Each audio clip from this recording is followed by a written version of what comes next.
എന്ത് ഒന്നുമില്ല. ഒന്നുമില്ലാതെ ഞാൻ വരുമ്പോഴൊക്കെ മാറി മാറി പോണെന്തിനാ? ഒന്നുമില്ലെന്നേ. ആ കാര്യം പറയുന്നേ. ഇന്നലെ എന്റെ ബർത്ത്ഡേ ആയിരുന്നു, നിങ്ങൾ എന്നെ വിഷ് ചെയ്തത് പോലുമില്ല. അതാണ് കാരണം. അത്രേ ഉള്ളൂ. ഈ ചെറിയ കാര്യത്തിനാണോ? ഇത്ര ചെറിയ കാര്യമൊന്നുമല്ല. എന്റെ ബർത്ത്ഡേക്ക് നിങ്ങൾ എന്നെ വിഷ് ചെയ്തിട്ടില്ല. ഞാൻ മനഃപൂർവ്വം അങ്ങനെ ചെയ്യുന്നു എന്ന് തോന്നുന്നുണ്ടോ? തോന്നുന്നുണ്ട്. എന്നാ അങ്ങനെയല്ല. പിന്നെ എങ്ങനെയാ?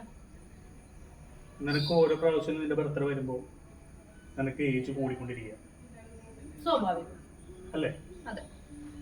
നമ്മ പഠിച്ചോണ്ടിരുന്നപ്പോ കോളേജിലെ ദീപ്തിയല്ല പിന്നീട് കാണുന്ന ദീപ്തി.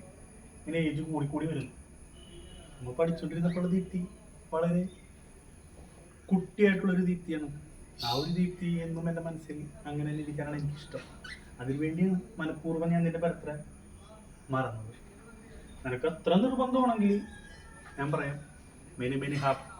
ഫ്രണ്ടിനെ വിളിച്ചിട്ടാ അത് കേൾക്കണ്ട. പഴയ ഡീറ്റെയിൽസ് വേണ്ടോ? പറയില്ല കേട്ടോ. ഒരിക്കലും പറയണ്ട കേട്ടോ. ഇല്ല. ഓക്കെ.